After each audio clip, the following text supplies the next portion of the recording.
Tolonglah mujahid-mujahid Palestina yang mempertahankan kalimah tauhid. Mereka dianiaya ya Allah. Allahumma ansurhum fi mujahidil Palestin. Itu pertolongan terakhir. Tidak bisa kita membaca bahasa Arab itu. Ya Allah, hancurkanlah Zionis Israel. Tegakkanlah ya Allah selalu Islam di muka bumi ini. Ini minimal kita menolong. Karena Masjid Haram, masjid pertama dibangun, masjid kedua dibangun adalah Masjid Aqsa. Masjid Haram dibangun oleh Nabi Ibrahim, Masjid Aqsa dibangun oleh Nabi Sulaiman. Dan 3 kota itulah yang disuruh kita berdharma wisata, beribadah ke sana. Pertama Mekah, kedua Madinah, ketiga adalah Yerusalem Palestina. Moga-moga dengan doa kita bersama, walaupun di dalam hati Bapak berdoa, mudah-mudahan disampaikan oleh Allah doa agar semua penderitaan bayi-bayi kecil, perempuan-perempuan, rumah ibadat yang telah hancur lebur akan dibalaskan oleh Allah dengan kekuasaannya kepada orang-orang kafir yang tidak bertanggung jawab itu.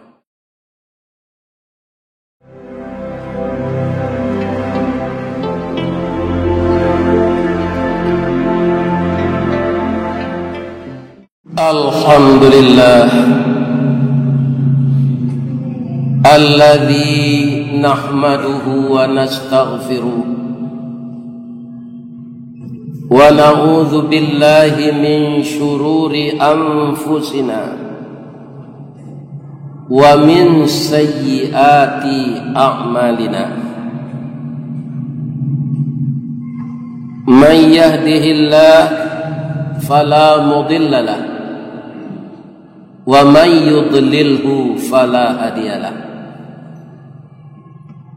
Ashhadu an la ilaha illallah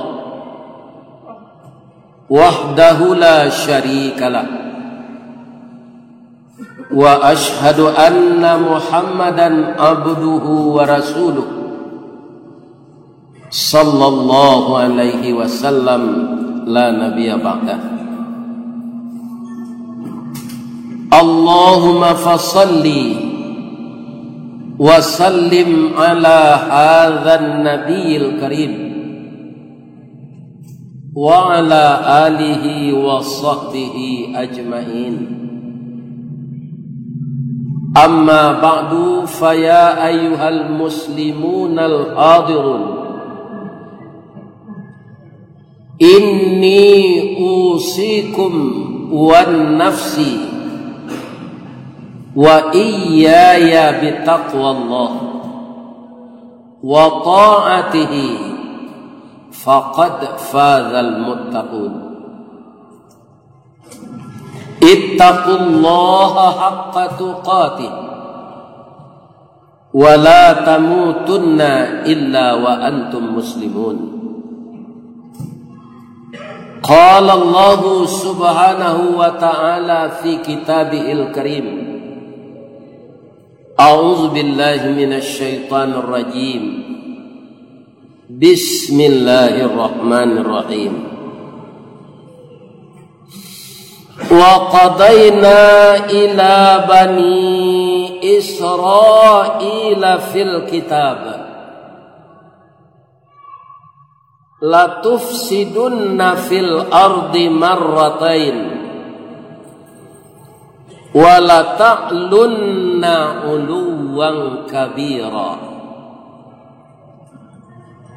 Wa qala aidan wa anni faddaltukum 'alal 'alamin. Qala Rasulullah sallallahu alaihi wasallam an Abi Darda radhiyallahu an, qultu ya Rasulullah, ayyu masjidi wudi'a fil ard al-awwal? Qala Masjidil Haram. Qultu ya Rasulullah, wathani? al-Masjidil Aqsa. Rawahul Muslim. Kaum muslimin, bapak-bapak, sahabat-sahabatku, anakku generasi muda Islam jamaah Jumat rahimakumullah. Segala puji kita sampaikan kepada Allah. Kalau kita lihat negeri kita Minangkabau, khususnya Nagari Tanjuang ini, sampai pagi hari ini ari paneh kilau memanca, bayang taserak di udara, jaleh sagalo puncak gunung karena cahayo matahari. Awan bararak dua-dua basere kabuik nan sabondong, kabuik naik gunung lah tinggal manangi laku kepanasan. Apa bahasa Indonesianya ini?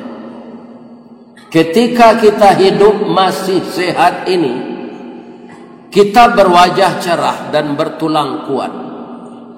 Tapi suatu saat matahari akan redup, awan hitam yang membawa hujan akan datang, dan perubahan cuaca akan terjadi. Begitu pula tubuh kita, karena kita makhluk materi. Dari ganteng kita akan jadi keriput, dari bekerja akan jadi pensiun, dari sehat akan jadi sakit. Itulah nan disabui de orang Minang, kabui naik gunung lah tinggal manangi laku kepanasan. Suatu saat kabui naik, arwah kita naik ke hadirat Ilahi, dicabut oleh malaikat. Jasad yang telah rusak tadi akan tinggal. Maka saat itu tabuh di gua tigo-tigo, badan baganju babalik pulang, katampai asa mulu jadi suri ke tanah nan sabingkah.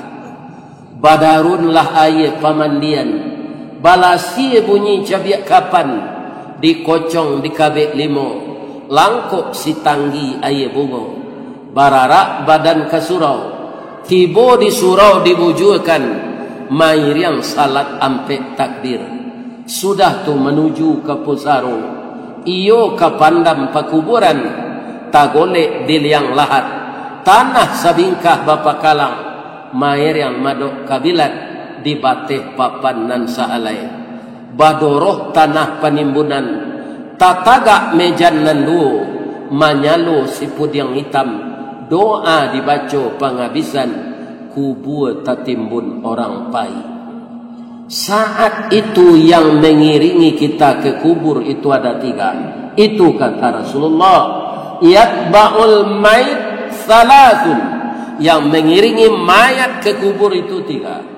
Yang pertama ahluhu, keluarganya. Yang kedua wa maluhu, kalau ada mobilnya dibawa untuk orang menumpang pergi ke kuburan. Yang mayat kalau jauh naik ambulan, kalau dekat dipikul oleh anak-anak muda. Kemudian kita yang ketiga a'maluhu, amalnya. Setelah kita berada di dalam kubur, badoroh tanah penimbunan, tatagak mejan nanduo, doa dibaca penghabisan. Saat itu yang dua pulang kembali. Fayarji'u ithnani. Apa yang pulang itu? Pertama ahluhu, keluarga kita. Bisa istri, bisa suami, bisa anak, bisa cucu, bisa sahabat, bisa tetangga yang biasanya bercandaria dengan kita di kedai, tetapi saat itu dia pulang setelah kita terkubur.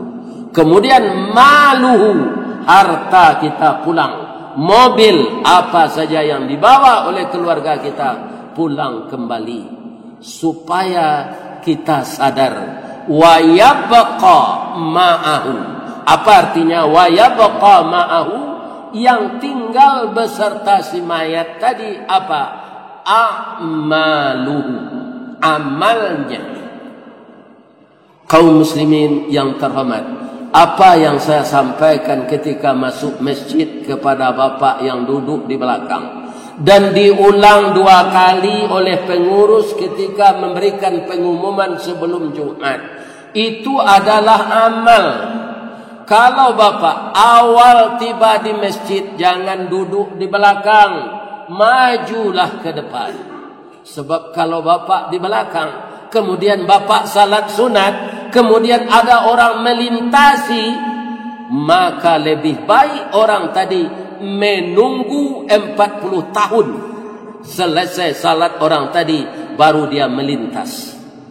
Kaum muslimin, begitu besarnya dosa melintasi orang salat.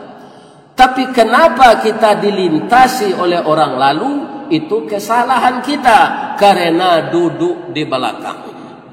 Maka untuk itu, jangan setiap Jumat pengurus masjid mengingatkan penuhkan saf yang di depan. Karena kita rata-rata sudah banyak tua. Apakah kita beragama sama juga dengan kita muda dulu? Tidak mau mengerti apa yang disampaikan. Kaum muslimin, umur kita akan selalu habis. Duduk di saf yang paling depan, kemudian yang nomor 2, yang nomor 3, yang nomor 4. Setelah penuh, orang tidak akan masuk ke sana lagi. Kalau kita salat sunat, kita tidak akan dilintasi oleh orang. Kenapa? Karena saf yang paling depan, nomor 2, nomor 3, nomor 4, nomor 5, nomor 6 sudah penuh semua. Itulah tertib Jumat. Kaum muslimin, kemudian lagi kita ingatkan lagi, sekarang waktu Jumat ini lebih awal datangnya. Begitulah perputaran matahari itu, jam 12:05. Ketika orang azan tadi, itu malaikat membuka buku catatannya. Siapa yang telah berada di dalam masjid, sudah dicatatnya, inilah pengikut Jumat. Kemudian yang datang setelah khatib turun mimbar, dia tidak ikut mendengarkan khutbah, hanya salat 2 rakaat saja, maka tiada Jumat baginya. Tiada Jumat baginya. Kalau khatib sudah turun mimbar untuk jadi imam lagi, baru dia datang, tidak ada salat Jumat untuknya. Itu kata Rasulullah sallallahu alaihi wasallam. Maka yang 2 rakaat di salat zuhur di hari Jumat ini adalah pengganti 2 rakaat dengan khutbah. Maka orang yang akan ikut salat Jumat harus mendengarkan khutbah. Sampai detik ini saya lihat yang berencana Jumat masih ada yang di halaman, masih ada yang di jalan. Katanya dia akan salat Jumat, tapi kalau saya sudah turun nanti, dia tidak ada mendengar khutbah, tidak ada salat Jumat baginya. Kaum muslimin, cukuplah saya yang baru kali ini khutbah Jumat di Masjid Raya Tanjung. Jangan terulang lagi. Kenapa? Allah sudah mengingatkan 1500 tahun yang lalu. Apa peringatan Allah? A'udzu billahi minasy syaithanir rajim. Bismillahirrahmanirrahim. Ya ayyuhalladzina amanu, wahai orang-orang yang mengaku beriman, idza nudiya lis-salati min yaumil jumu'ati fas'au ila dzikrillahi wa dzarul bay'. Ayat itu bukan 10 tahun yang lalu, bukan 20 tahun yang lalu, bukan di zaman penjajahan Belanda, bukan di zaman penjajahan Jepang, tapi ketika Rasulullah masih hidup. Sudah 1500 tahun yang lalu. Apa artinya? Wahai orang yang beriman, apabila telah datang seruan untuk salat Jumu'ah. Apa itu salat Jumu'ah? Adalah salat di hari Jumat ini. Didahului dengan apa? Pertama, pengumuman dari pengurus. Pemberitahuan yang terakhir ketika khatib naik dan Bilal sudah azan. Itu waktu yang paling lambat hadir di masjid. Fas'au, segera tinggalkan jual beli, tinggalkan sawah, tinggalkan kebun, tinggalkan toko, tinggalkan semuanya, karena salat harus meninggalkan segala kegiatan.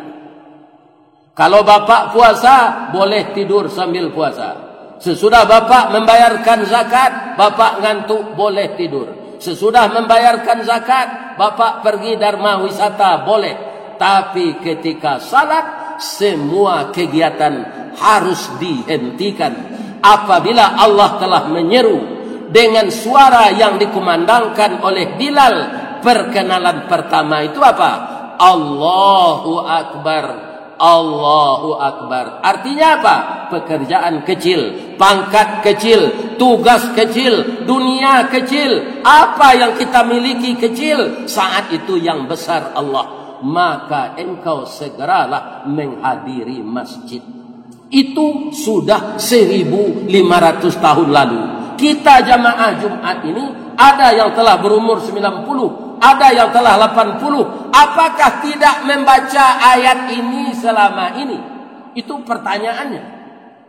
Kenapa kita juga tidak patuh setelah beribu tahun ayat itu turun? Kaum muslimin yang terhormat, kita tidak tahu apakah saya turun mimbar ini akan masih hidup. Tidak tahu saya. Begitu juga jamaah. Untuk itu jangan dilecehkan lagi panggilan Allah. Kalau anda datang setelah saya turun dari mimbar ini nanti, tidak ada salat Jumat bagi anda. Jangan terulang lagi, jangan terulang lagi. Mudah-mudahan kita termasuk hamba yang dikasihi oleh Allah dengan mematuhi segala aturannya. Faqtabiru ya ulil absar la'allakum tuflihun.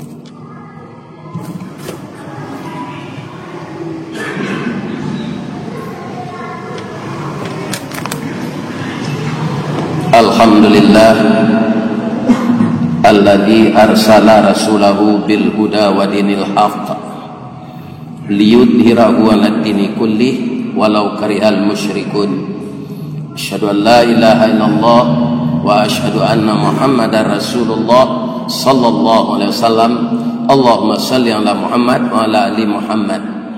Qala Allah ta'ala fi kitabihil karim, a'udzu billahi minasyaitonir rajim, wa mal hayatud dunya illa la'ibun wa lahwun walad darul akhirah khairul lil ladzina yattaqun. Kaum muslimin, tidak adalah hidup di dunia ini menurut ayat yang sebentar ini saya baca hanya permainan dan senda gurau. Catat di dalam hati kita, dunia permainan dan senda gurau. Kampung akhiratlah kampung yang sebenarnya.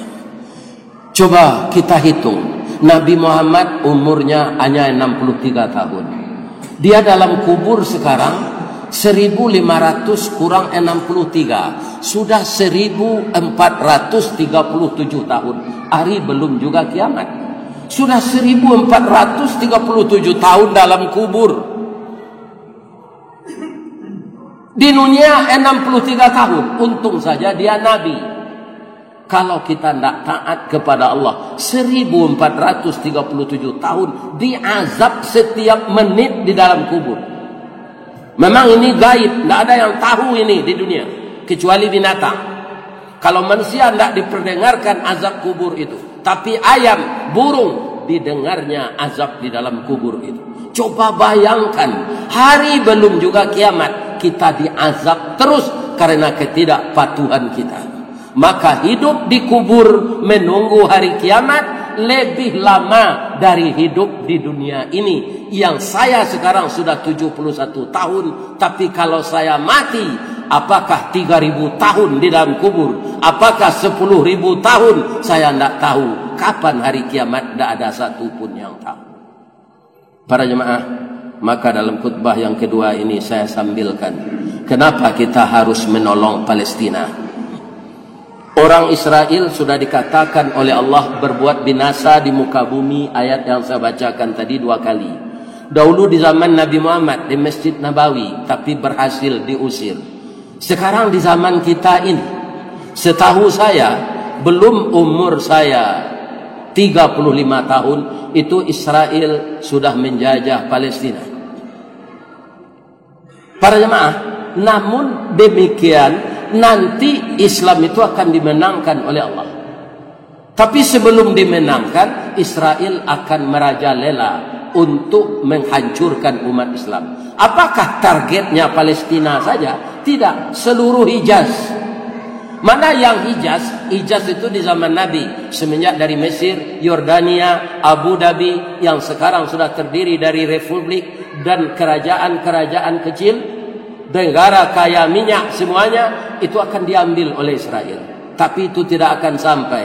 Sekarang walaupun Palestina hancur, tanda-tanda kekalahan Israel itu sudah hampir. Artinya apa? Hari hampir kiamat. Kenapa kita harus membantu?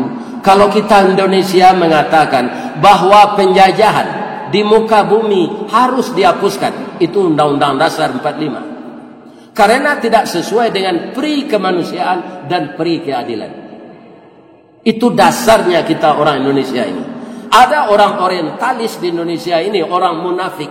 Untuk apa Israel diperangi? Untuk apa Palestina dibina? Itu kan urusan negeri mereka. Kaum muslimin ini orang yang tidak membaca sejarah yang lurus. Nabi Ibrahim akan dibunuh oleh Raja Namrud, hijrahnya ke Palestina.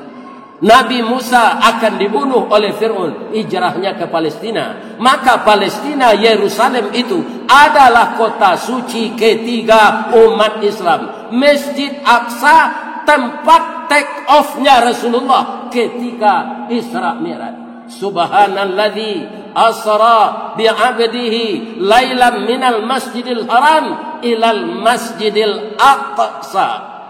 Take off, naik ke langit untuk Mi'raj itu di Masjid Aqsa. Beliau salat berjamaah dengan nabi-nabi di dalam masjid itu. Kaum muslimin, itu yang kedua. Karena Palestina adalah tempat hijrahnya Rasul-Rasul. Kemudian yang ketiga, bukan masalah sama Islam saja, tapi masalah kemanusiaan. Mungkin Bapak ingat tahun 1979 Galodo Gunung Merapi menghantam Pasir Lawe. Itu orang kafir ada membantu Pak dari Rusia. Ketika Padang dan Pariaman digoncang gempa 2009 lagi, 9 lagi. Itu banyak orang kafir yang membantu. Jadi membantu secara kemanusiaan itu bukan dipandang agama lagi. Karena Israel itu sangat kejam. Yang dibom bukan tempat tentara bermukim, tapi rumah sakit, rumah penduduk, anak-anak, itu yang dibunuh. Jadi kalau orang Tanjung tidak akan mungkin pergi ke Palestina jihad fi sabilillah. Kalau ada celengan jalan untuk membantu rakyat Palestina, berapa kita sanggup, bantulah dengan uang. Kaum muslimin, kota Padang sudah 2 ambulan Pemko Padang yang sudah jalan sekarang di Palestina itu dibeli dengan sedekah, infak, iuran yang dijalankan di kota Padang. Sudah bisa dikirim 2 mobil ambulan ke sana. Tapi kalau tidak bisa juga kita membantu dengan uang, kita miskin, baca doa ini, Allahumma ansurhum fi mujahidil Palestin. Ya Allah, tolonglah mujahid Palestin yang mempertahankan kalimah tauhid. Mereka dianiaya ya Allah. Allahumma ansurhum fi mujahidil Palestin. Itu pertolongan terakhir. Tidak bisa kita membaca bahasa Arab itu. Ya Allah, hancurkanlah Zionis Israel. Tegakkanlah ya Allah selalu Islam di muka bumi ini. Ini minimal kita menolong. Karena Masjid Haram, masjid pertama dibangun, masjid kedua dibangun adalah Masjid Aqsa. Masjid Haram dibangun oleh Nabi Ibrahim, Masjid Aqsa dibangun oleh Nabi Sulaiman. Dan 3 kota itulah yang disuruh kita berdharma wisata, beribadah ke sana. Pertama Mekah, kedua Madinah, ketiga adalah Yerusalem Palestina. Moga-moga dengan doa kita bersama, walaupun di dalam hati Bapak berdoa, mudah-mudahan disampaikan oleh Allah doa agar semua penderitaan bayi-bayi kecil, perempuan-perempuan, rumah ibadat yang telah hancur lebur akan dibalaskan oleh Allah dengan kekuasaannya kepada orang-orang kafir yang tidak bertanggung jawab itu. Innallaha wa malaikatahu yusalluna 'alan nabi ya ayyuhalladzina amanu sallu 'alaihi wa sallimu taslima. Allahumma salli ala Muhammad wa ala ali Muhammad kama sallaita ala Ibrahim wa ala ali Ibrahim innaka Hamidum Majid.